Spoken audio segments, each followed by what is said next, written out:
That's really tall. Let's see.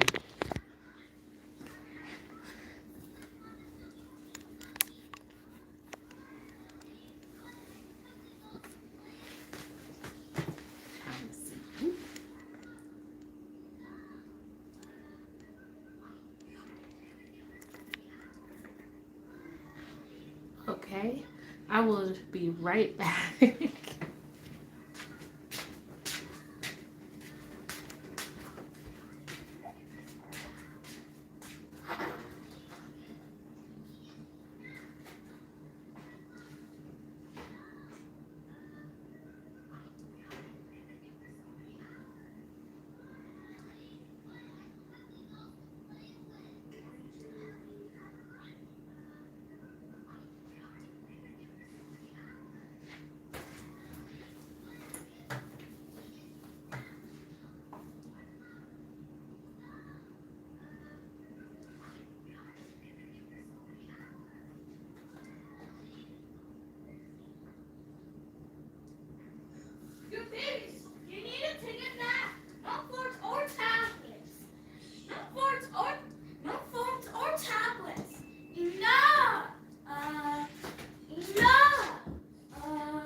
All right.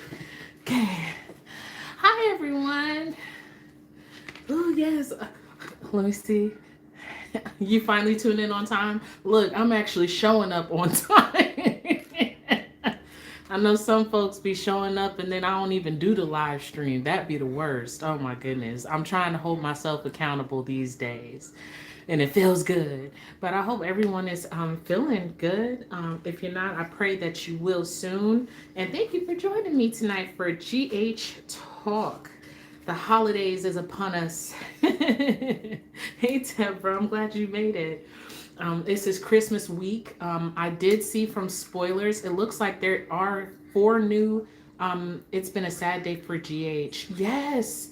It looks like this week there's going to be 4 new episodes except for Christmas Day, but it looked like Friday's episode is a new episode. I'm kind of surprised by that. Hey, Kiki. I'm kind of surprised by that because usually around the holidays they do like another, they do a random filler episode instead of a new one. But yes, Tony Geary. Where's my lap? Wait, I know I got at least one computer near me. I wanted to actually read that article that I saw just to take a moment. It was just really sad news for General Hospital. I feel like it would have been even bigger. In the media did cover his passing, but I think that what happened to Rob Reiner and his wife, it just exploded, of course, because of who Rob Reiner is. Not to say that Tony Geary, it was just such timing for those two stories to be unfolding at the same time. I feel like if it would have happened, if they on any other day, I feel like Tony Geary would have gotten even more recognition for his passing. Sorry, my laptop. I just want to say that I am so thankful that I actually got to see him in action on General Hospital. And I didn't even know he passed away. I was just speaking about Luke and Laura to my friend. He sure did. If it's my understanding, it was due to complications from a recent surgery that he had, or I'm about to pull it up, just waiting for my laptop to boot up. But I'm so thankful that I actually got to see him. I didn't get to see Luke and Laura by the time I had started watching General Hospital. Laura was off screen in her catatonic state. Leslie, Denise, and Tristan. I'm just glad that we don't have to address Luke's death on screen because the character has already passed away. They still have to navigate Robert Scorpio's death on screen, as well as Leslie's, because Laura still talks about her like she's alive and she's passed away. Hi. So those are two passings that still has to be addressed. I don't. Leslie's may not be as big, although it should, because Leslie was just as strong of a character like Monica Quartermain. I mean, when you think about the love triangle that went on with Leslie and Monica and Rick Weber, those were huge stories back in the 80s. I think it even involved Monica being pregnant and her thinking that the baby was that AJ was Rick's son and not Alan's. I don't know. My laptop is not cooperating, and I think Luke is about to wake up. I don't know.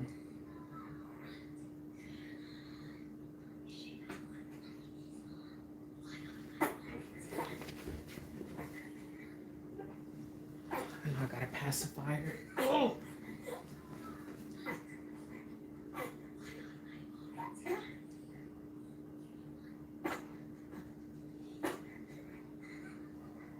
No. Okay. Okay. All right. Okay. Okay.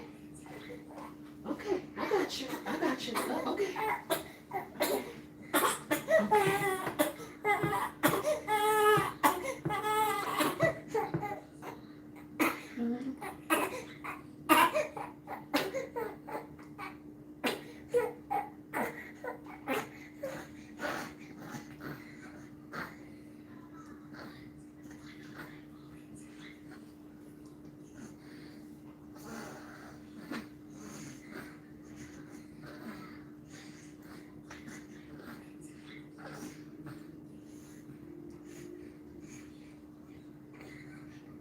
What's going on?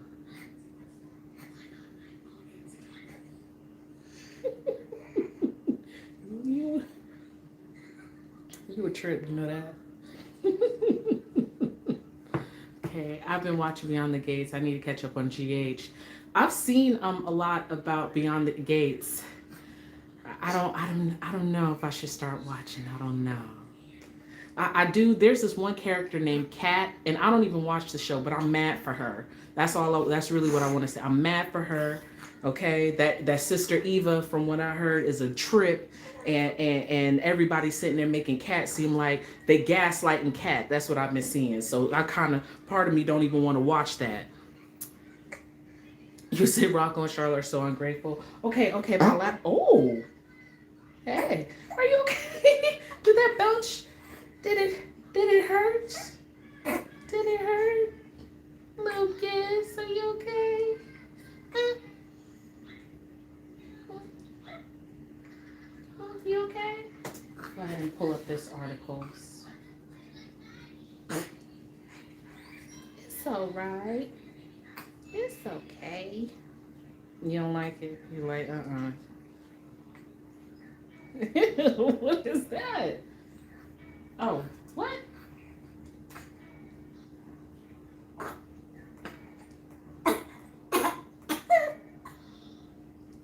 All right, I'll let it go. It's not meant for me to do that. But I'm very thankful to the work that Tony Geary did on General Hospital.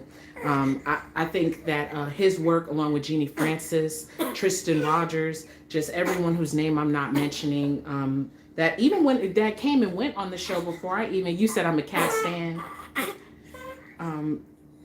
Just they contributed to the longevity of General Hospital, and without their hard work, the show wouldn't have lasted to the point that I'm watching. It's been more than 60 years.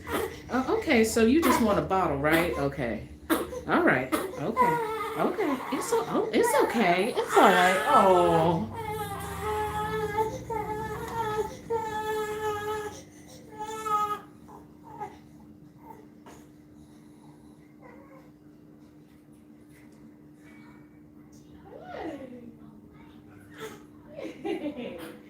See, you be faking me out.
right. It's cooking. It's cooking. Your sister will get it for you. Oh, wait, no, what? You was just fine. You are fine. Yes, Mr. Chunksters.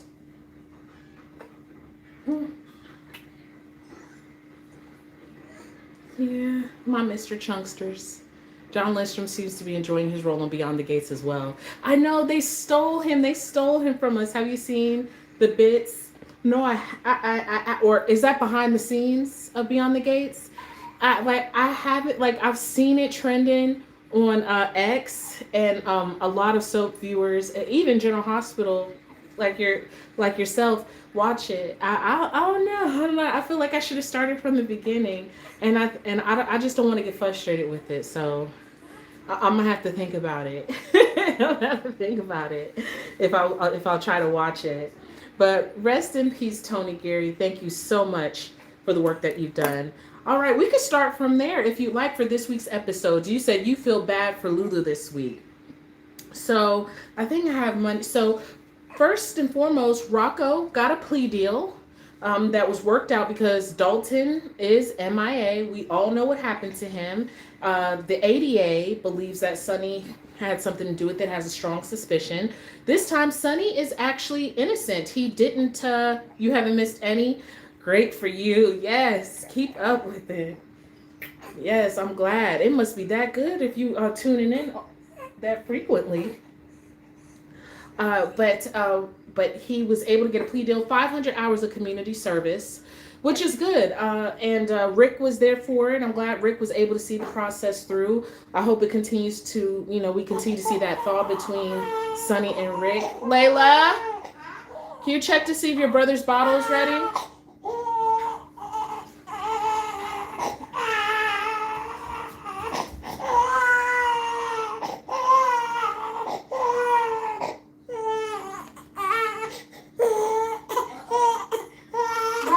Yeah, honey? What's the matter? The bottle was shaking. I think it's something, but it's not. Okay. Wait. I don't want nobody seeing your goodness. How many more seconds?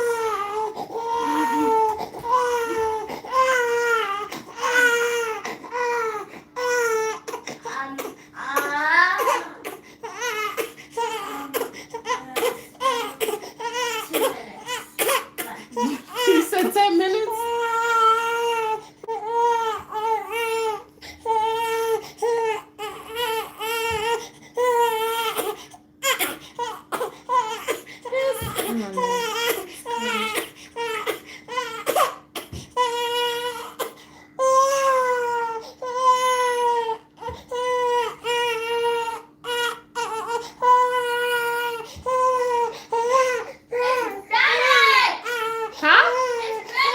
Okay, then bring it here.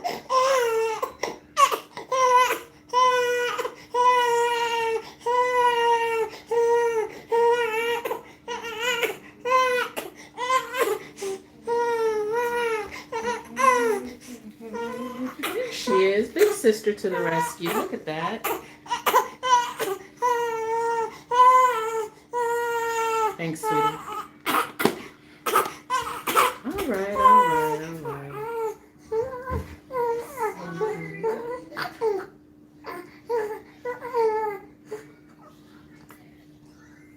You feel, is that better now?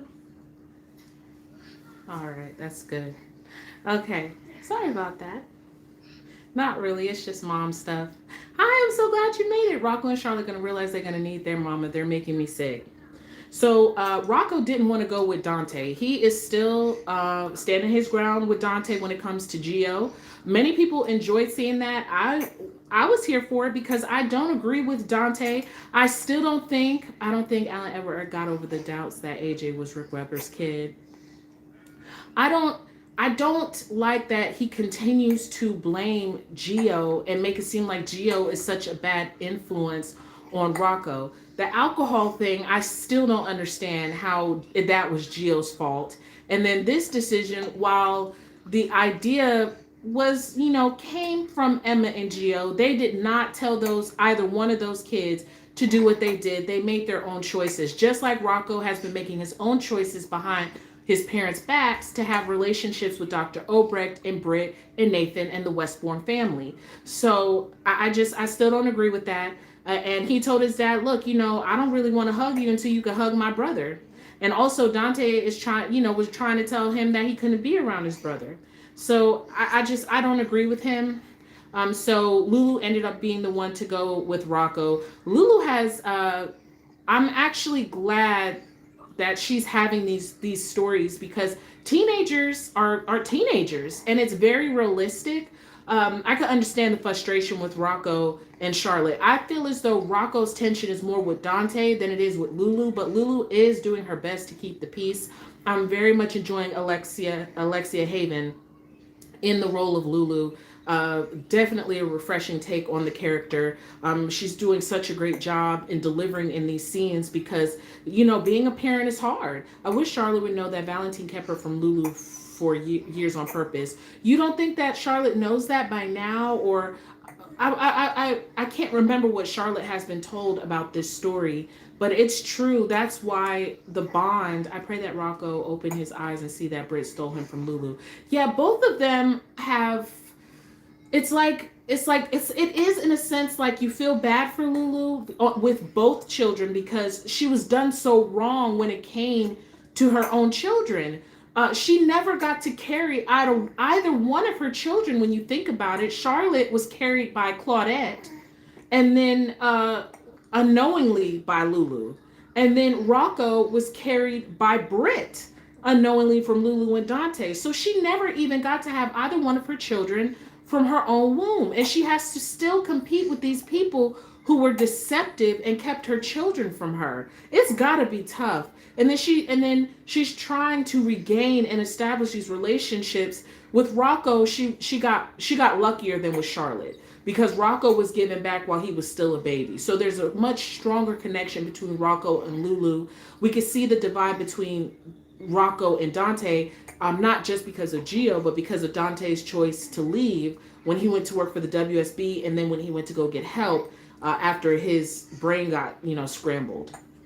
So Lulu has a stronger connection with Rocco, and unfortunately with Charlotte, Valentine is all she knows. I do love the love relationship between the two of them, but it isn't fair to Lulu. It would be nice, like Charlotte, it's clear that she's not trying to hurt her mother, but she feels strongly about her dad. I mean, that is her foundation. We can't expect much more from her. She is a teenager. Hopefully, as she grows into an adult, that'll change. But also, this is the first time, really, that she's actually getting to live with Lulu. And she's a teenager. Lulu doesn't want to alienate Charlotte by telling her everything about her father. And that's another thing. It's a fine line to walk. I mean, on eggshells, because of how passionate Charlotte is about her father. She's very passionate. And then I felt bad for Lulu, because it was like she's trying to, she's in panic, because like I was just saying, this is the first time that now she's like, okay, Charlotte is living with me. And it probably felt safe when Valentine was behind bars, wherever he was outside of the United States, because it's like, okay, he can't just come and take her. She's going to be here. And it's crazy because Charlotte is they're in high school right now. She has a high schooler that she's trying to reconnect and reforge all of these years that she's missed. She's missed more than a decade and a half, pretty much trying to be Charlotte's mother. And it's been dominated by Valentine. It's just been the two of them, her and her papa, as she used to call him. So to hear that still, even after all that time you got to spend with him, you still don't want to be here with your mom and get to know your mom. She needs to open up her eyes to that in this opportunity. You got all that time with your dad. Now it's time to be with your mom and appreciate your mother. Let me see. I think something is going to happen with Lulu and Nathan when Maxie comes back. They certainly are putting those two in scenes together. How are we liking Nathan and Lulu? I do want to say, Lulu, bravo, honey. I'm on your side when it comes to standing your ground against Jack Brennan. Yes, honey. She said, this is my house and you have no jurisdiction here. You would have got slapped. Oh, in this day and age, it's called gentle parenting. You don't like Lulu? Why not? Is it just this version of the character, or is it the actress, or is it the character? Charlotte, as a kid, when Lulu got hers, seemed like she got it now. I don't know what's going on. I'm not sure either, but I think she needs to appreciate that she's able to have this time with her mom, especially because Lulu was in a coma for 4 years. You think there would be more of an appreciation and desire to spend it with your mom, For Nathan, I would prefer Lulu. That's what the new boy plays, the tambourine. But I'm glad she stood her ground to Jack Brennan. He is definitely playing on her emotions, playing on her fears about Valentine taking Charlotte to try to run her over, dominate her, get her to do what she needs to do. She even told him, look, that's not happening. You're not talking to my daughter. And if you got to take me in for all this questioning, you go ahead and do it. I like that she stood tough against him. You don't mess with the Spencer women. Carly knows that. And Carly, I'm going to need you to get rid of that necklace. I'm really concerned that necklace he gave her has some type of listening device. I don't trust anything from Jack Brennan. I think Charlotte loves her mom, but her dad is who she knows best. Yeah. I think that's all. It's the bond. It's the bond. And it's really not her fault. It's not. Valentine was unfair to Lulu. The whole pregnancy, everything. The Cassidines was extremely unfair. And of course, the vendetta between them and the Spencers. It was never meant to be fair to Lulu. And to keep Charlotte, wasn't Charlotte pretty much she wasn't a toddler, but she was a small kid by the time Lulu even knew of her existence. So it was just awful all the way around. And we have to be patient. It's going to take time for her to really appreciate, the circumstances. Hopefully that'll change. I think Jack knows Carly was Valentine's lawyer. You think so? Yeah, she needs to get rid of that necklace. We all know who her grandma is. You mean Helena? Helena. Is Valentine Helena's child, right? There was something about his paternity that was going on.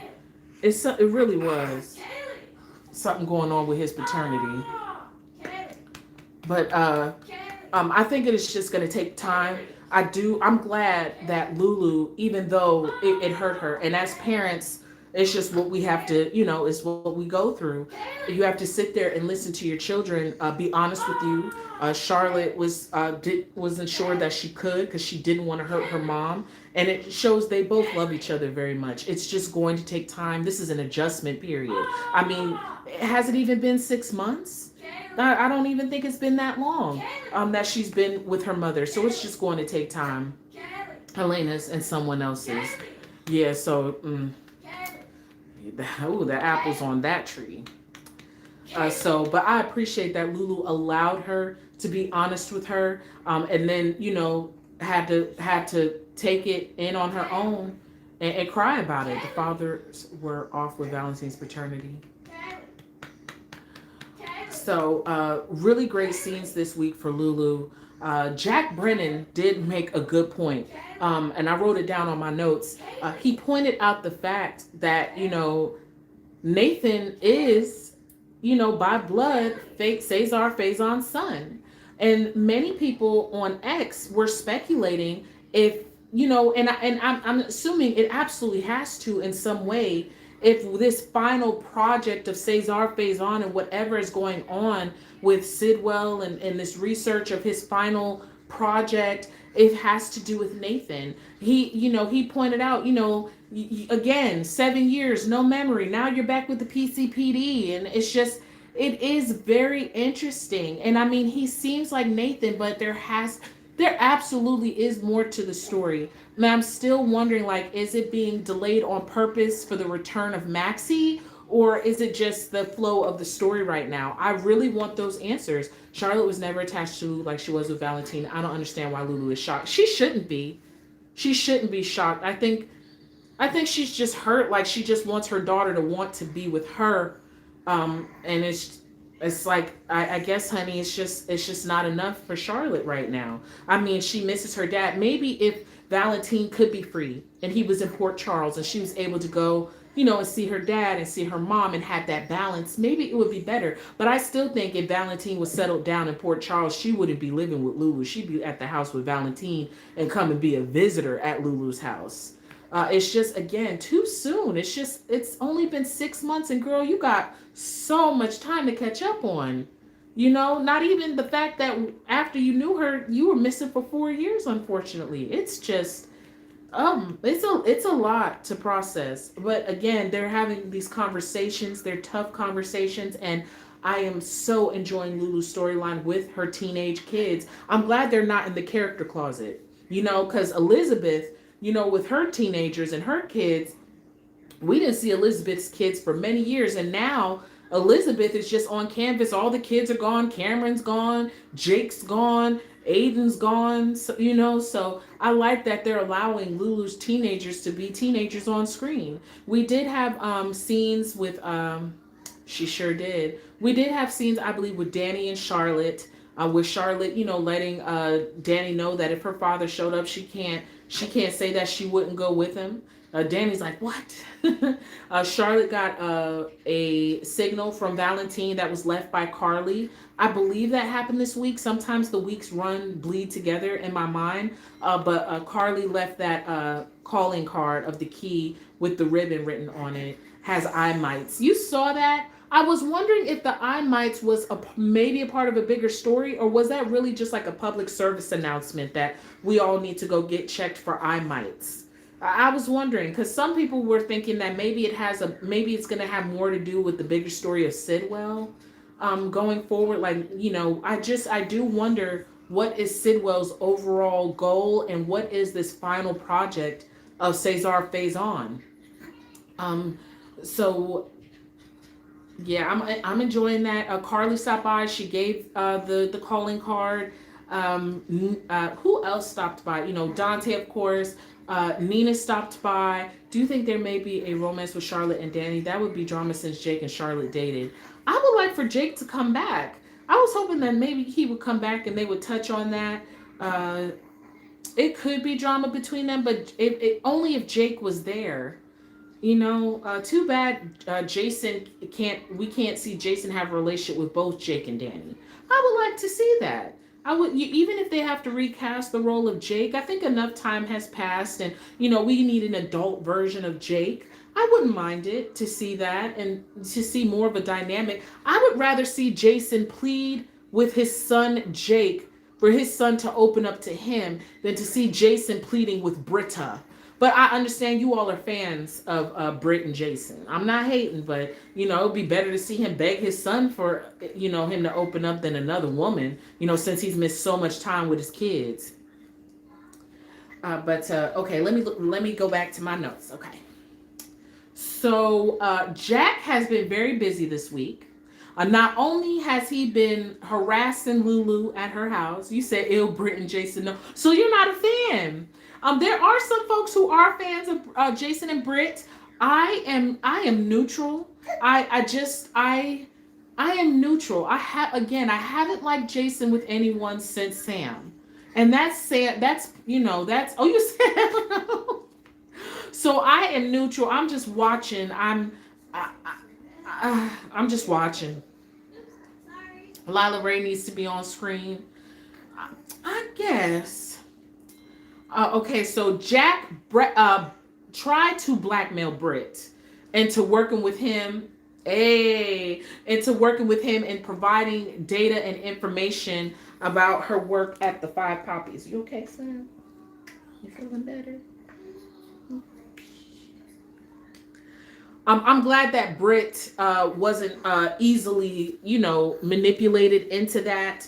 And she was like, I scratch your back, you scratch mine. You're gonna have to, get my medical license reinstated. And he was like, I don't have any pool with the AMA. And she said, well, you better get some. Okay, honey, because look, like, don't nobody deserve it more than Brit, but sometimes it be irking my nerves. I'm like, girl, do something. But, that Sidwell really got her under his thumb. It's bad. But every single time, oh, yes, I wrote it. Emma's energy for Brit. Every single time I am here for it. Because I always remember those scenes of how bad she did Emma when she was sitting in Kelly's after Patrick stepped away and she ran away and Sabrina had to find her. I still love Sabrina for being honest and telling Patrick exactly why Emma ran off. I'm here for Emma's energy every single time with Britt. Keep that energy because she deserves it. She earned it. She was terrible. So I loved her. Like when Britt approached her sitting there talking about, oh, can you give me an update with Rocco? And she like, girl, bye. I ain't buying it. She wasn't buying it, honey. She wasn't. She wasn't. Hey. So I'm here for it all the time. Also on Monday's episode, I'm just so in love with his face. Also on Monday's episode, we had Laura and Sidwell. Britt truly was awful to Emma and just in general. She sure was. Layla, are you using the bathroom, sweetie? Can you turn off the light? Can you turn off the bathroom light, honey? Thank you. I'm gonna use the bathroom. Okay. So Laura sat down with Sidwell. Sidwell said that he's definitely buying Sonny's Piers. It's supposed to be very public, and he wants Laura to smooth that transition with the public. Laura did snap on him saying that, I shouldn't be meeting you out in public. Everybody knows, how I feel about you. And I'm like, girl, he could probably want you to, change your public persona of how you feel about him. He's really got you under his thumb. I will say that I wanted her to be a bit riskier because I loved how Kevin came and sat in on that meeting and was like, this is my wife. We don't keep secrets. And Sidwell was annoyed, was like, oh, y'all have one of those marriages. Oh, he's falling asleep. He was like, oh, you guys have one of those marriages. And Sidwell made it very clear, look, I need Laura, I need Sonny, but I don't need you. And Laura's like, Kevin, don't do that again. I don't know. I kind of wish she would just be a wild card and still go and turn herself in anyway and, just ruin Sidwell's plan or something. I guess it just burned me up how he threatened Kevin. And some folks was like, look, we've lost a lot. We don't need to lose Kevin Collins, okay? We don't need that. But I don't want Kevin to stop being bold. I don't. Where's Layla? She in the bedroom watching her videos. She gave me her brother's bottle. She would come on camera, but she likes being in her goodness, like not fully naked these days, but she likes being in her bra and underwear. So I don't like her popping up on camera like that, but she's in the bedroom. But no, we don't need to lose Kevin Collins, okay? Enough is enough. All right, we want our veterans, okay? But we'll see how that plays out. I hope Kevin doesn't back down. I hope he stands his ground. Kevin needs some of his Ryan to come out. He sure does. I agree. Like, I just, I want somebody to be able to put their foot on his neck. Somebody has to have some kind of pull when it comes to Sidwell. But right now, Sidwell is at the top of his game. He's got a lot of people in Port Charles under his thumb. And I feel like the next people who are going to find out are the women of deception. I need Tracy to know about what Sidwell has them doing now. I feel like she would have a lot to say, but he's going to end up blackmailing the women of deception. It's not going to end well for them. It really isn't. And Lucy is the biggest joke. Okay, so also on Monday's episode, Carly, I wrote down that Carly wants Jack gone. I wrote that down. I'm liking Carly and Valentine, a little bit. It's just different. I'm not saying I want them to be a couple, but it is different. I haven't really seen them this close. I've seen them in scenes, but this is different. I like that he's hiding out at her house. How he was going through the kitchen, getting himself together and stuff like that, and she's like, snapping at him somewhat. So it's just a different dynamic. Also, he was making her aware of Jack's tactics. and that Jack is playing the long game with her, and that he likes her, but he's not above using her children, and other things in order to weasel his way into her life.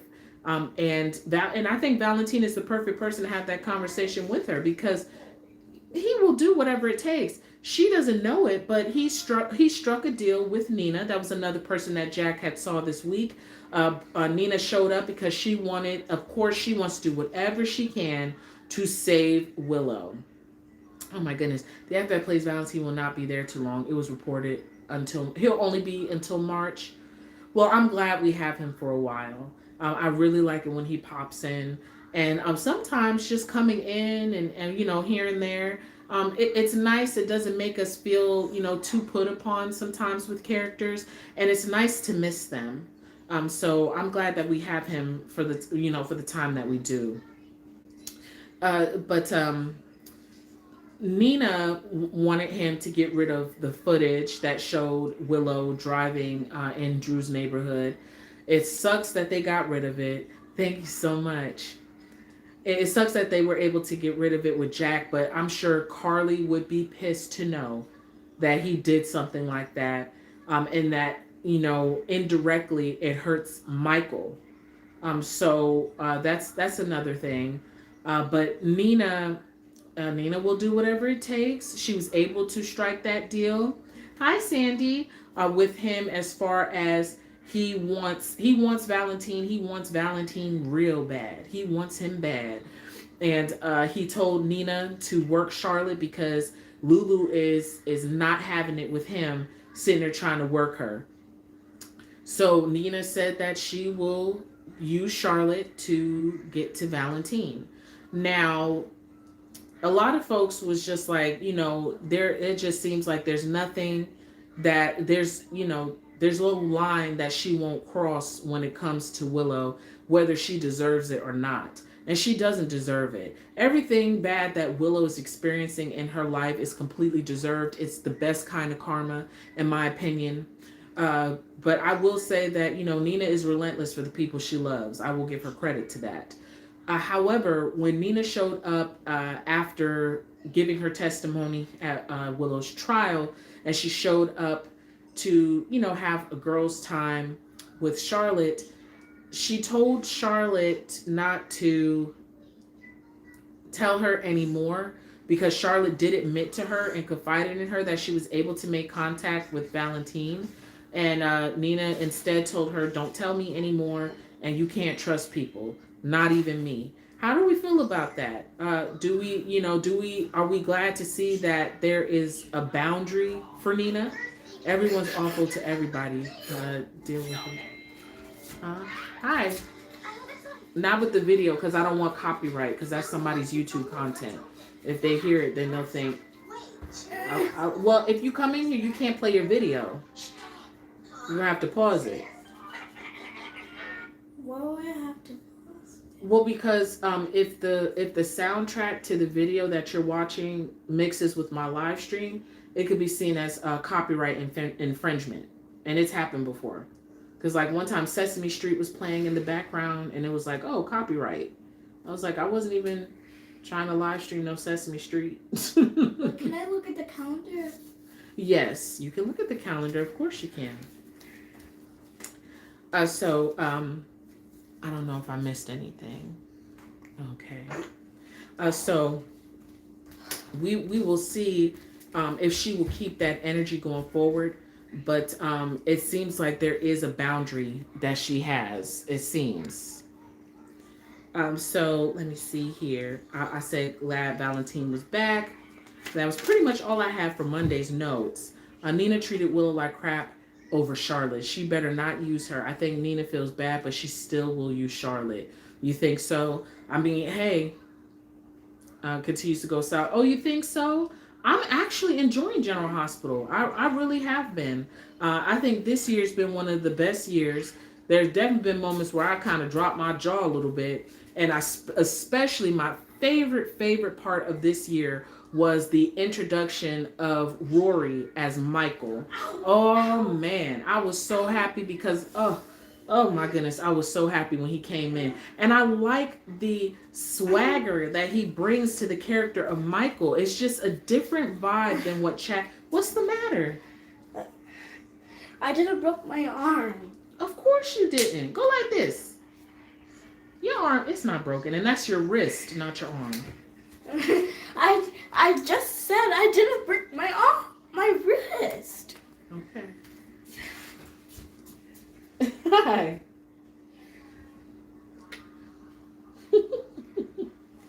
Anna takes down said, well, they stepped up since last year.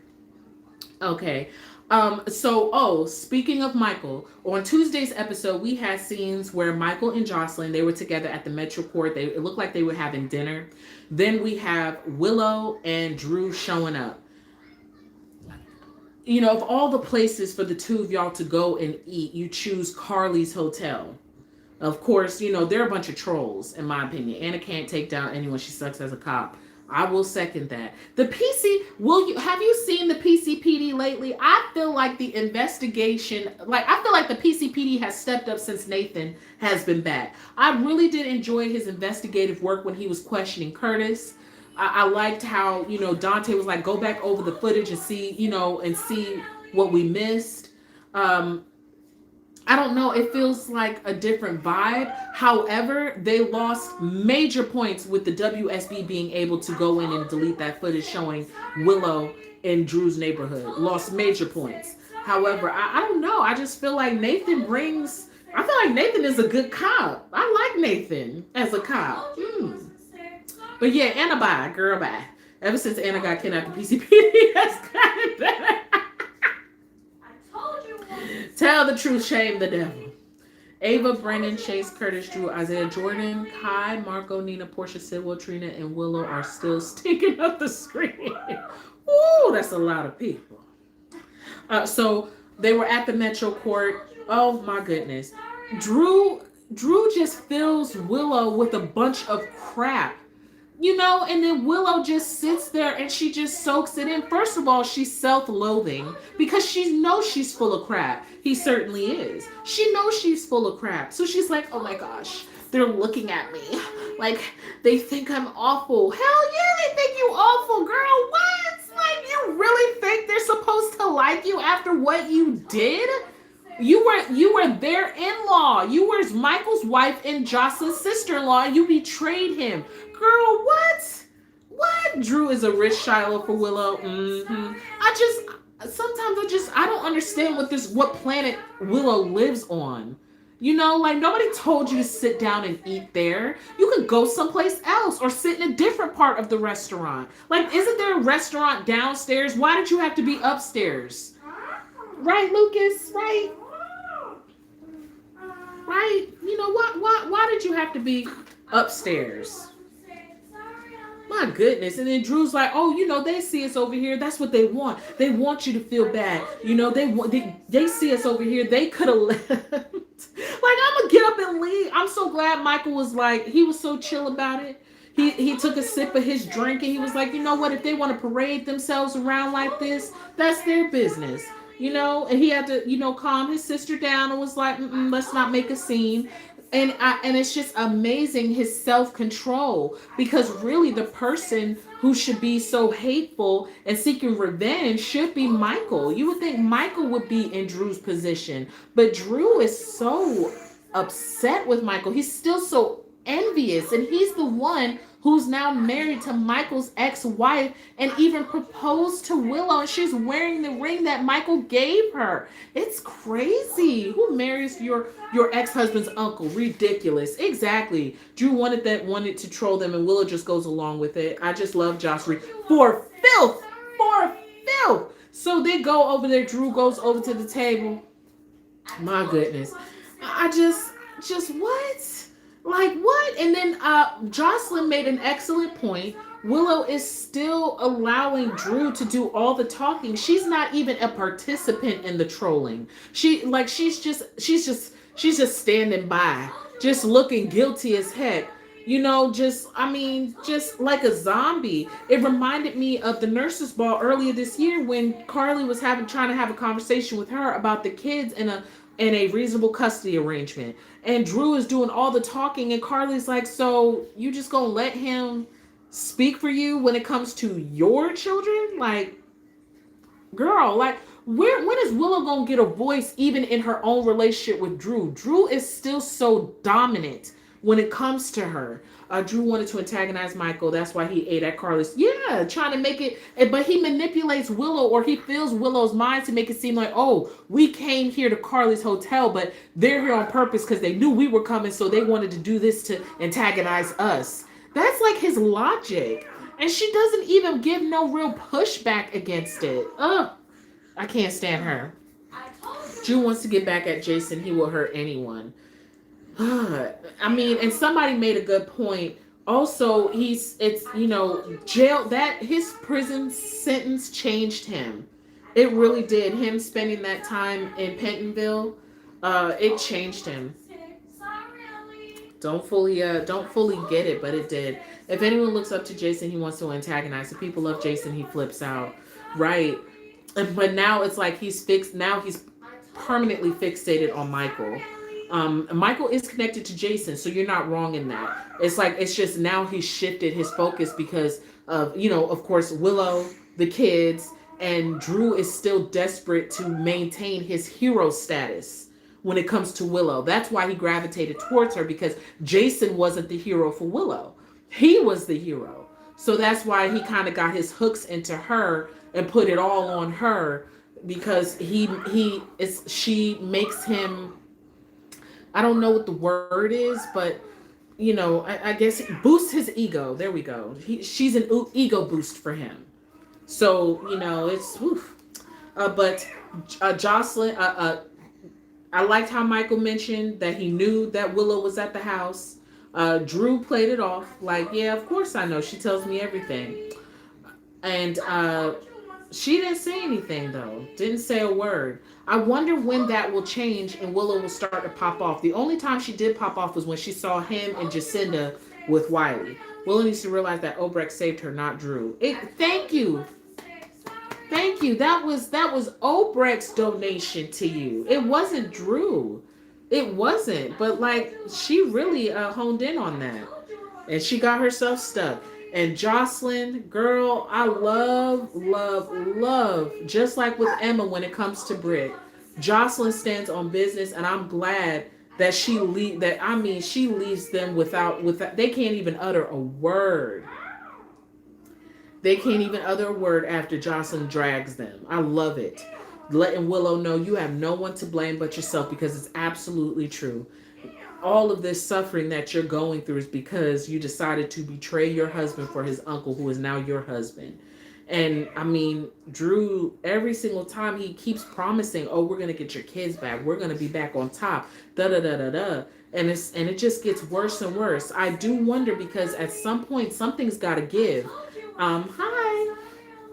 Something's got to give. And I'm very concerned that, about Michael's concerns. From what we saw, and let me see, I want to look at my notes. Somebody was lurking between Michael and Tracy. Shut your doors, shut your doors. But somebody was lurking. Many of us assume it was Martin because Martin was on the property. I don't understand Willow, because she doesn't need to associate with Drew to get her kids back. She just needs to work and maintain stable income and mental health. How can Willow take the kids back to Drew's house after what Drew said to Wiley after telling him his dad didn't want him? She's overlooked all of that. She's overlooked Wiley's well-being as well as Amelia's overall, because she's so desperate to get them back. And also, she didn't believe Michael, not until they were at the altar, but she still hasn't been able to address it with Wiley. And I think with everything going on, it's the least on her priority list. But it'll be interesting, because, somebody was lurking before the lurker overheard Michael and Tracy's conversation. Tracy, and we'll get to that, but he got a call from Tracy. I think Drew is doing it intentionally. He doesn't really care for Willow. Drew has something to do with Shiloh. Could very well be.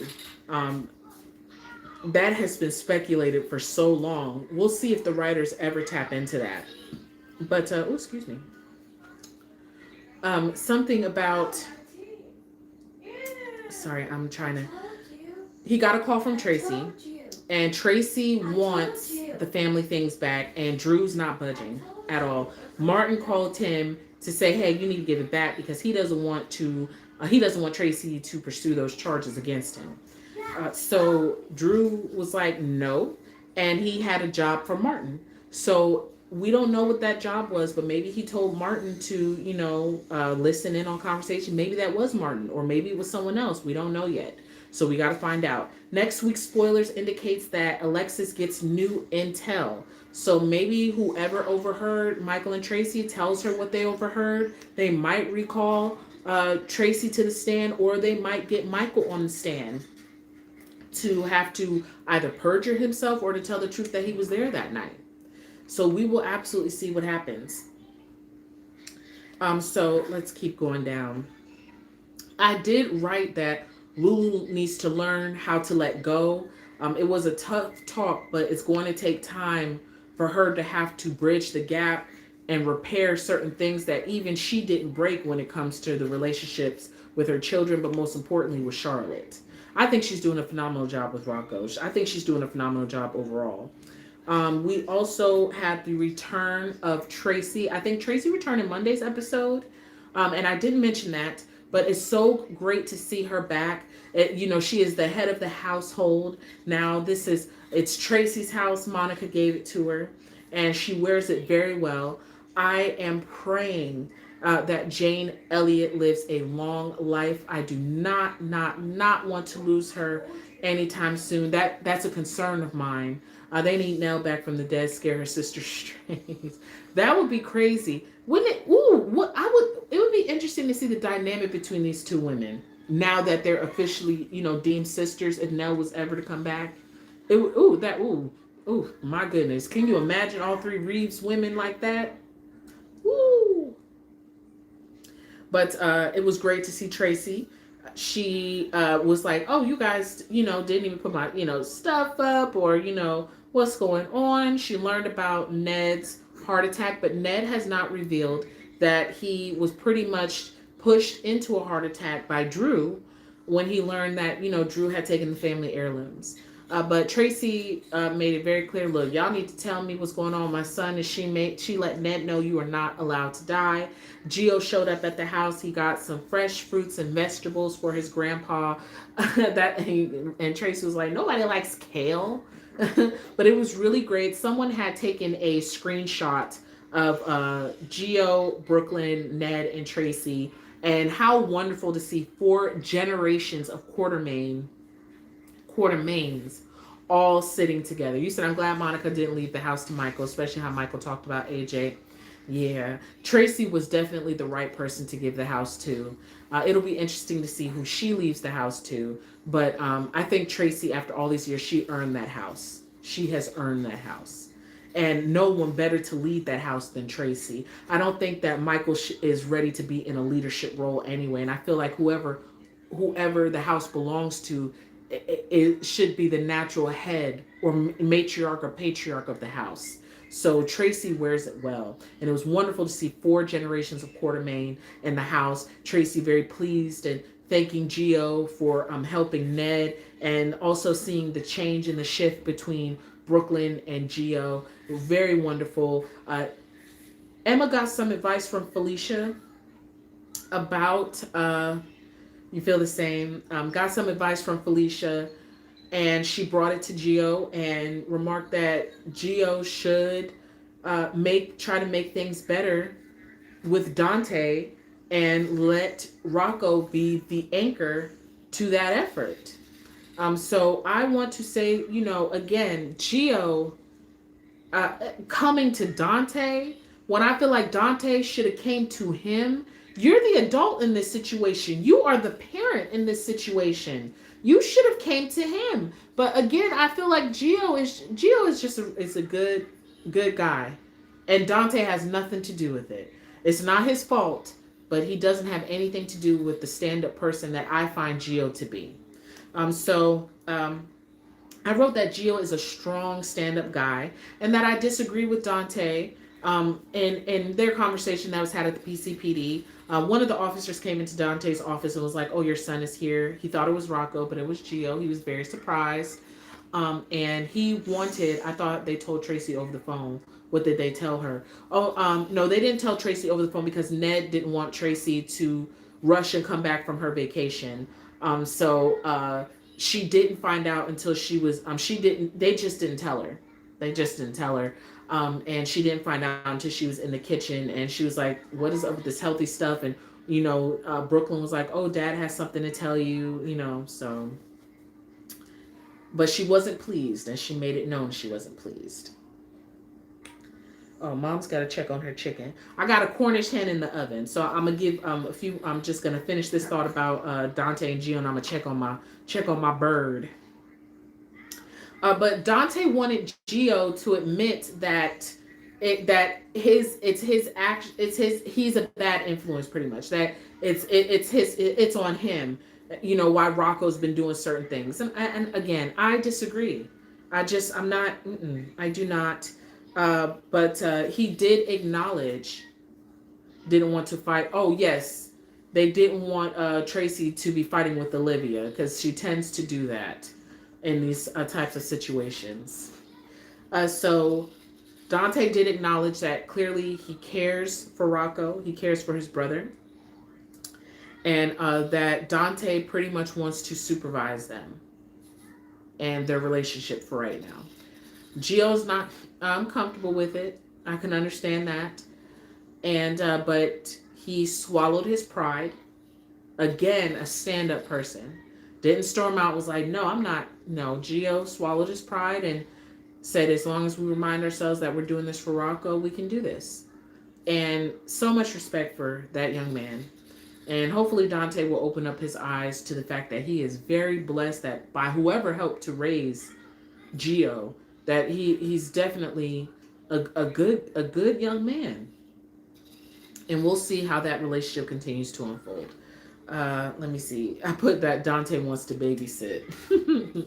I'll be right back. I just got to check on my Cornish hen. It's smelling real good. Ooh.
You're not done with the video? No, not yet, honey.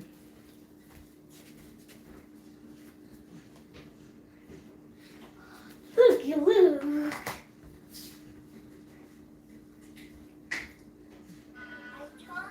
Can you help?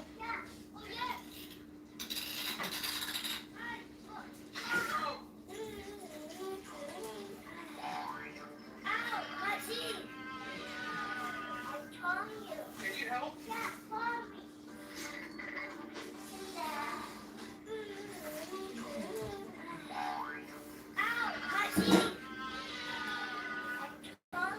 Can you help?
All right. Thank you so much. I am back. I just had to check on my chicken. It is cooked through and through. I just added a half a can of cream of chicken on top. I already like seasoned it real well. Had some chicken broth at the bottom. Seasoned some carrots and had the chicken on a bed of carrots. Ooh, it's gonna slap so hard. I just got to get another side. And I'm gonna make that after the live stream. I'm just ooh, my taste buds. All right, so all right. We talked about Gio and Dante, Rocco. And then we talked about Drew already. Nina's deal with Jack and Jocelyn checking Willow. All right. So Britt was ungrateful to Lucas for the letter of recommendation that he sent off to the board about her license back. Shut up, Britt. Like, girl, shut up. Of course, she changed her attitude real quick with Elizabeth when Lucas showed up with that letter of recommendation.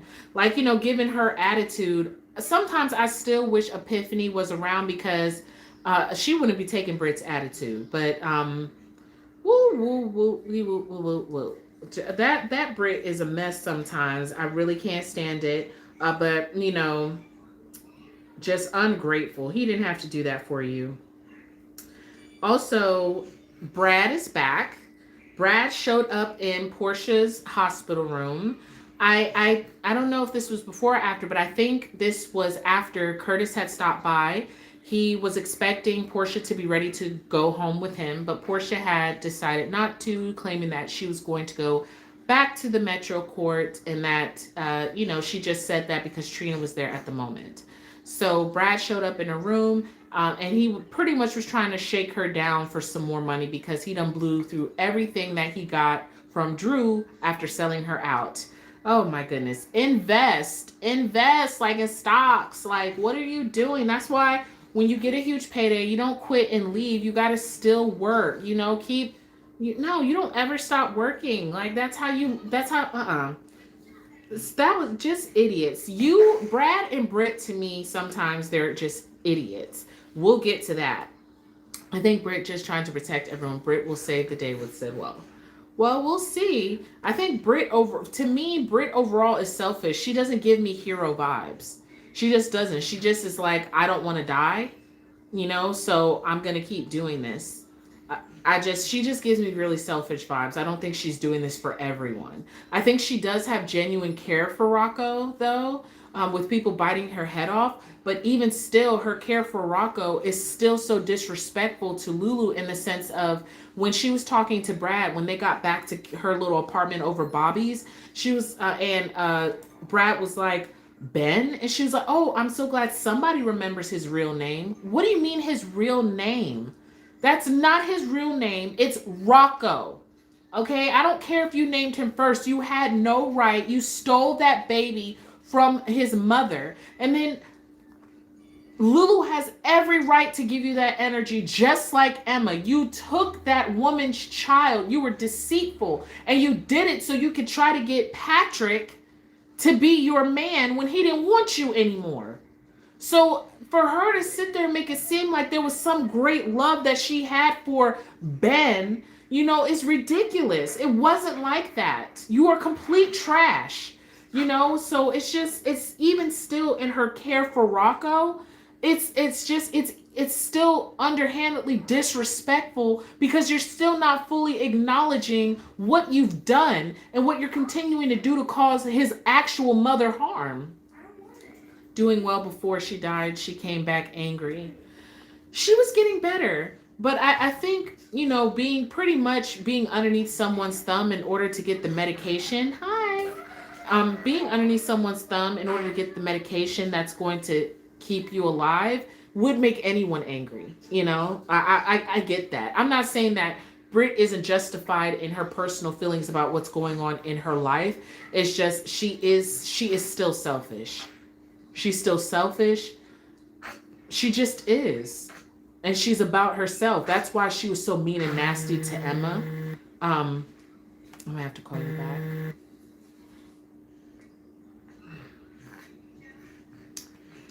that's why she was mean and selfish to Emma. And that's why she did what she did with Dante and Lulu's embryo. So it's still disrespectful. I know Britt is scared, and Pascal said they are watching her, but she needs to find a way to tell Jason, like, write it down, then eat it. I see what you're saying. I just, with the way that Sidwell and Pascal are putting that pressure on, I'd even be afraid to do that. You know what I mean? And I feel what she was telling Jason, like, you better be worth me telling you the truth.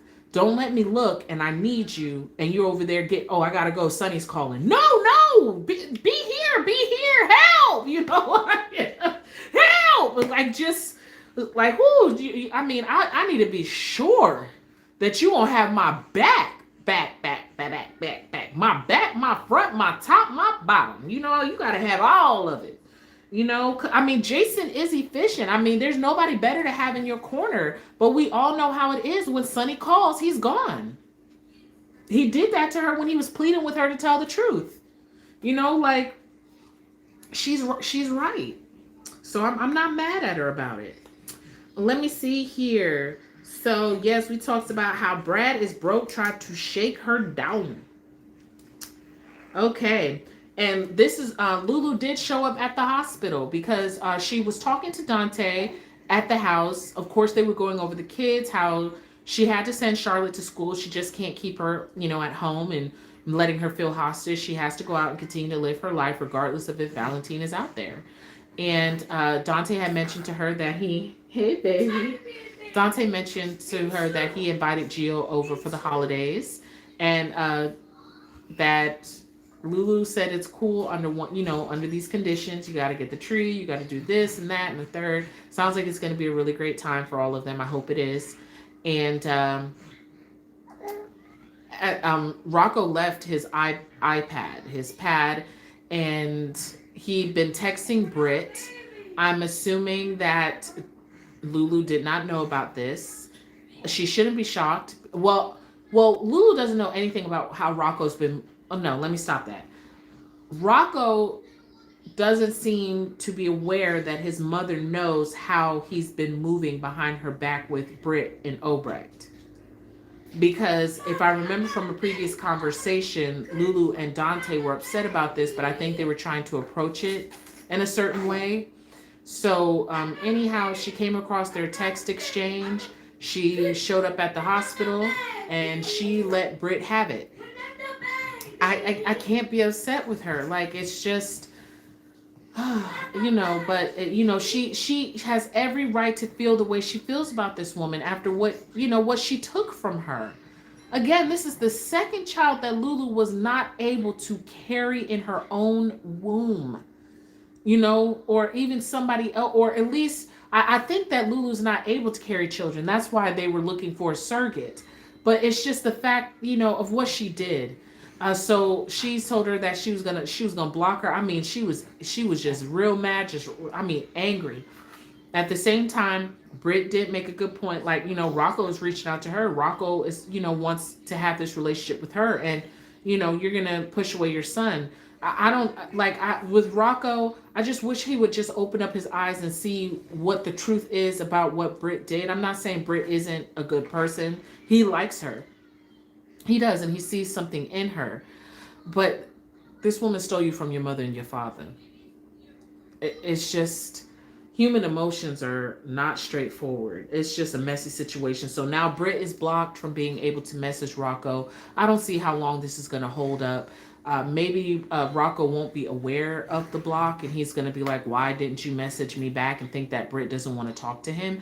But if Rocco's been going behind Lulu's back to seek out both her and Dr. O, you think that he's not going to seek Britt out to find an explanation as to why the two of them haven't been in communication? So Lulu, hopefully she'll be honest with him and be like, I blocked her, instead of him finding this out on his own. But I just, these two are approaching young adult status. They're going to be 18 before you know it. The only thing I will say to Lulu is that she's going to have to find a way to let go. She can't control every aspect of them, clearly, and it's going to stress her out. She's going to, They're always going to be your kids, but you can't micromanage this young man. He's not gonna he's gonna find a way. He's gonna find a way around this, and it's gonna hurt Lulu even more. She's gonna have to find a way to make peace with this, and it's gonna be tough. All right. Like I wrote, I said Lulu Rocco isn't a child. You know, he's your child, but he's not a child. Okay. All right, we talked about that. So Willow's trial, let's see, let's not forget, back in the day, she did have an abortion. She sure did. And I think that's what affected her being able to get pregnant on her own. She sure did. But that was back when she got pregnant by Dylan after seducing Dylan after being jealous of Dylan and Georgie's relationship. I got you. Karma is something, or consequences is something else, isn't it? So Tracy had a conversation with Michael in the kitchen after their conversation the night before, because this was right before Willow's trial was set to begin. And it seems that Tracy takes her role as head and matriarch of this family very seriously, and she feels responsible and like it's her duty to take care of Michael and protect him. And she is down to perjure herself to protect him if necessary. And she let Michael know that, and Michael seems to be very appreciative of it. I am enjoying their newfound camaraderie because it has been rough between the two of them years prior. So that was wonderful to see. We also have, I talked about Portia and Curtis, but, you know, Willow was complaining to Drew prior to the trial. Christina stopped by to offer her support to Alexis before it began. Drew is such a pain in the butt. Some folks were saying, I wish Alexis would just be like, you know what, forget it.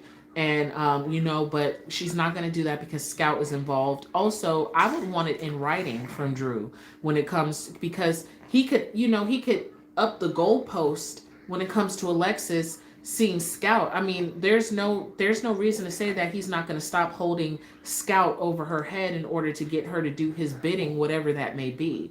So I don't think that this is the end. I think this is just the beginning. And I really want to see something happen to where he's not using Scout as a power play, So unfortunately, Alexis, she's doing her best to deal with this jerk because Drew has certainly become quite an a-hole. Okay.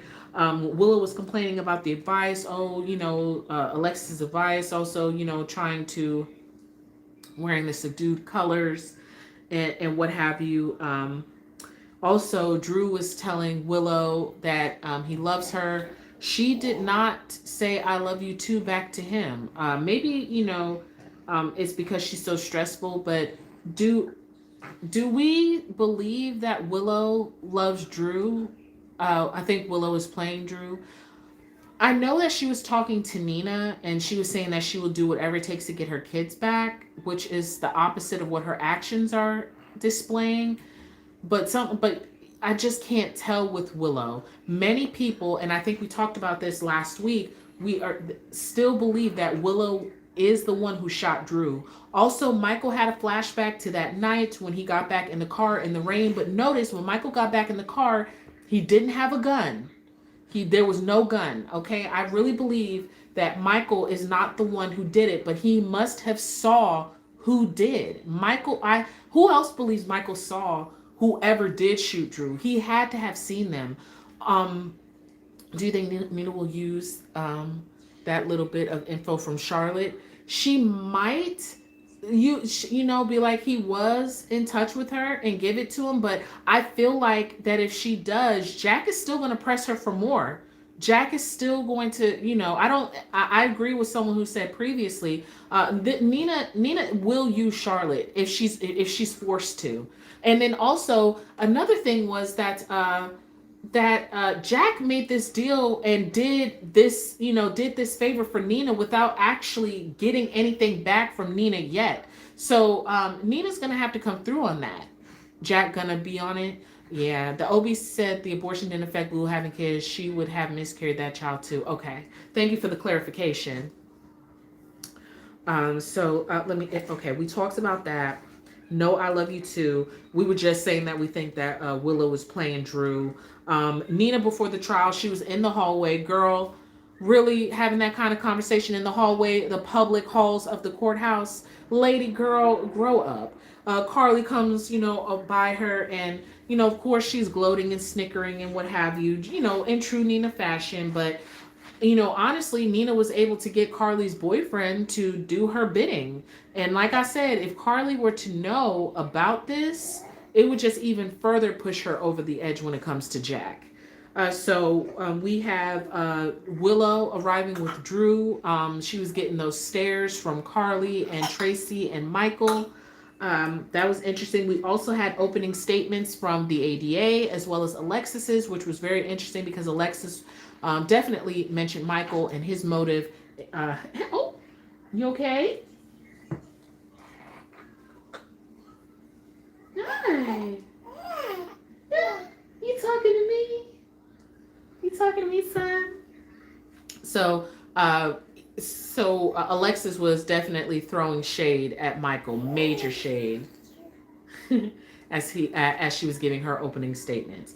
How do we feel about court scenes? Do we like court scenes? Do we find them boring? Do we fast forward through them? Many people are still saying they are still over this who shot Drew story at this point. How many kids do I have? Two. I have my 8-year-old Layla and then my 3-month-old Lucas. But many people are just over this who shot Drew. They just want it over with and just want it wrapped up at this point. Some people saying they don't really care. More people, I'm still disappointed that there just wasn't more ramifications for Drew. I'm still wondering why he's using a cane. Like, why are you using a cane? Like, I mean, is there something wrong with his back? Like, what is the cane for? Because of his last name? What's up with that? Only have one. She's a handful. How old is your one? Let me see. Michael probably has an idea, not a confirmation. Okay, that's a good point. That's a good point. So you think that he may think that Willow was the one who did it? She's 7. I wonder. I wonder. Well, we'll definitely see. He saw something. He saw something because the way he got back in the car and the way he was looking, either that or he saw Drew get shot. He had to have seen something. So it'll be interesting because we'll have to see how this plays out. I can't even speculate at this point. Congratulations. Oh, is she a Capricorn? My birthday's on January 1st, New Year's Day. I will be 34 years young. Why they hating on Michael? Well, because Alexis, for the most part, she's just trying to, break the prosecution's case and show that they cannot prove beyond a reasonable doubt that Willow shot Drew. So she's trying to do whatever she can to cast doubt on the prosecution's case. He saw Willow. You think so? That's what a lot of people are speculating. Okay. Happy birthday to her. Okay, we talked about Tracy. Okay, we talked about that. So, moving forward. Okay, so yes, the 34 Club. I'm looking forward to it. I feel like I'm looking forward to my 34th year. So Brad and Britta. And we're going to flow this over into Friday's episode. So let me open my book up. These two, I think I seen Willow, his feelings are too strong. He still cares. And I can't blame him. I'm just glad that he's not giving into being the worst of himself. But I mean, I can't blame him. Oh, no, I don't feel that way. So I had a feeling these two, when I saw it, and the two of them sitting down dining and the way that they were dressed, I was like, oh, so this isn't no little cheap, I'm gonna grab a bite to eat at Bobby's. This is a real deal place. So with finding out that Brad, was trying to shake down Portia, and we know where Britt is when it comes to money, I didn't think they were gonna dine and dash. Some folks speculated maybe they'll be in the back washing dishes. Happy birthday. But 45. You are 45 years young. Yes. You are not old. No, yes. 45 years young. Mm-hmm. Who? I'm gonna still have some pep in my step. I'm gonna need to, because you ain't gonna be 18 for a while, are you? I got some time with you, don't I? I'm gonna be in my 50s by the time he's in his 18th year, right? Michael thinks Willow did it. You're sick of Brad and Britt. But they just got back. First of all, I do like their friendship in the sense of that Brad was like, as long as you watch the Oscars with me, I'll forgive it. But when the two of them sat down, they'll never make you like them. I was like, okay, they're not gonna be able to afford this meal. And I mean, he was sitting there talking about champagne and all of that. And the two of them, they did not have a conversation before doing this. They just assumed that the other was gonna pay for everything. They are so bougie. But I mean, they used to be doctors. Just so with then Christina saying they all had pew pew training in Dawn of Day. Oh yes, we're gonna get back to the trial. Mm-hmm. You said, am I the only one who disliked Brad and Britt? I would rather have Brad than Britt. So the two of them, I was like, girl, just call Jason. He'll show up with some money. It'll be embarrassing, but Jason will pay the bill. No, Britt decides to dine and dash. Brad was stupid because if I saw correctly, it looked like he left. I had my baby right before 40. Okay. So they're not. So they're still not 18. How old is your baby right now? My friend Tina, she just had her baby. I think she's just in her 40th year, and she just had her youngest. He's only a few months older than my son right now. Yeah, hey, there you go. So Brad left a card on the table. It didn't take long to identify them, because at the end of Friday's episode, after the two of them was catching up in Britt's room, discussing how, further discussing and catching up things, 22, only one child. Okay. Well, happy that they made it to 22 years of life. Sister lost her son when he was 22. So happy they made it. Any grandkids or too young, too soon? So they got arrested. It'll be interesting to see their scenes on Monday after their arrest for dining and dashing. I wonder if they will be made to clean up or do community service, or how are they going to get out of this bind? But that is trash. No relationship. Okay. Nothing wrong. I hope they are taking their time. Hopefully they're enjoying themselves. Okay, again, I want to mention Carly. In Thursday episode, she got a necklace from Jack. Jack was like, oh, I didn't see you at the Metro Court. I've been wondering why you've been staying away. I'm concerned that necklace might have a listening device. Layla is 8 years old. Jason will get Britt. I mean, who else is going to get her? He's the only one really who's been down to have her back. That's why I was like, girl, just call Jason. He signed off on a loan for, don't she have a Mercedes Benz or something like that? Girl, and you couldn't get him to pay a daggone bill, girl? Just stupid. So they're talking about, who am I supposed to call? Jason. Gosh. That was really stupid. Okay, so speaking of Jason, Jason went to Jocelyn. Hi. College, just no relationship. I hear this happens with almost all kids, so be prepared. Okay. I wish Jason would stop bailing Britt out. I would like to see more Jason when it comes to his sons. Like I said, bring Jake back. But Jason went to Jocelyn for help. He wanted to ask her further questions about Britt and her involvement at the Five Poppies and what she knew. Jocelyn definitely gave him some more information. And it seems like the two of them are going to collaborate with one another. And I like this. I like the closeness of them, and that is continuing forward. I'm kind of over Britt at the moment. Yeah, she's being sloppy, making stupid decisions. That was real stupid. Hey, baby. Hi. What? We having conversation, son?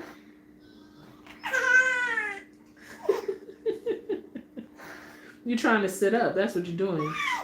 Yeah.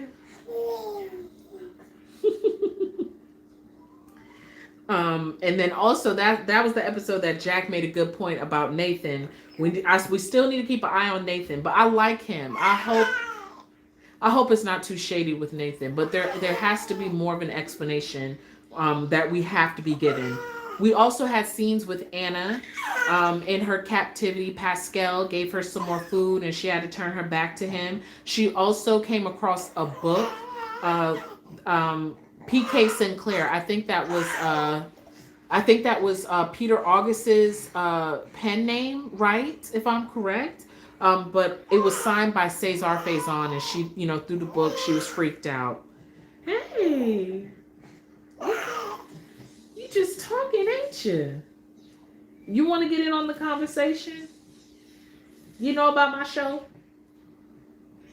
Nah. You like, yeah, I know what's happening on General Hospital, Mom. Mm-hmm. Yeah. Let's see. And then...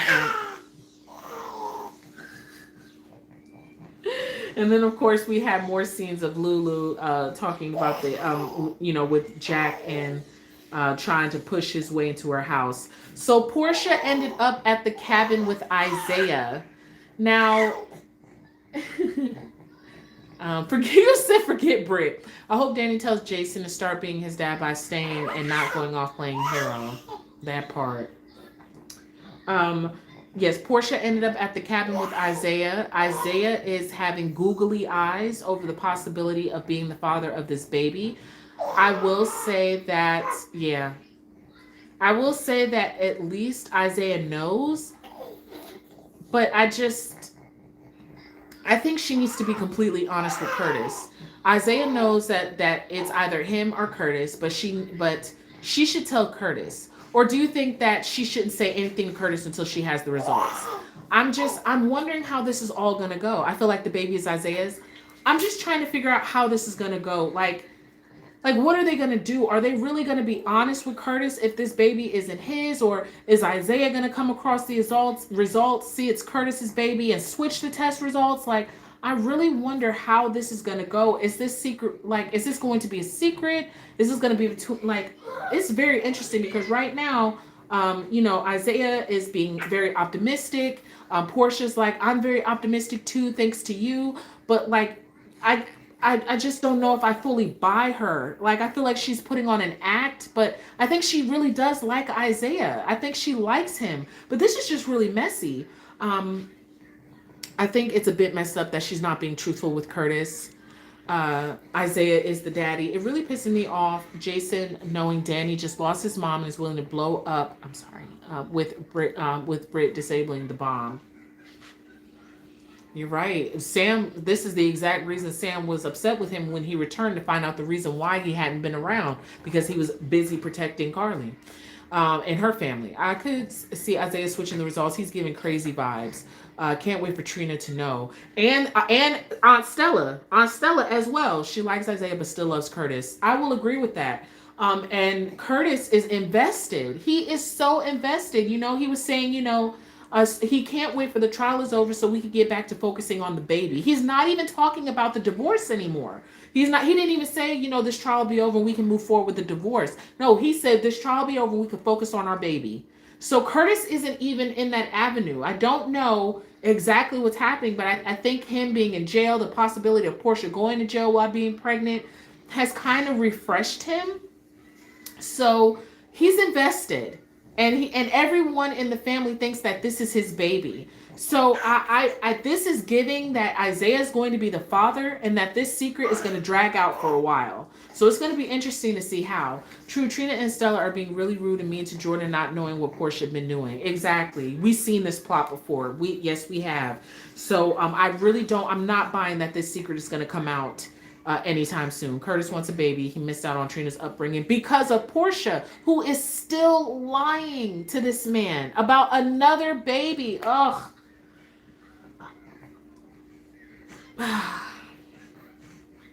Okay.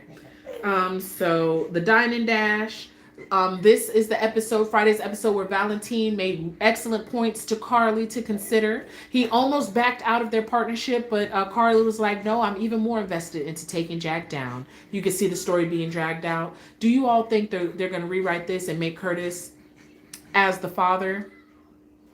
I don't know, too soon to tell, but I'm interested to see who the father's going to be, but it's definitely giving that it's going to be Isaiah, and that maybe Portia keeps up pretenses to make Curtis think that he's the baby's father.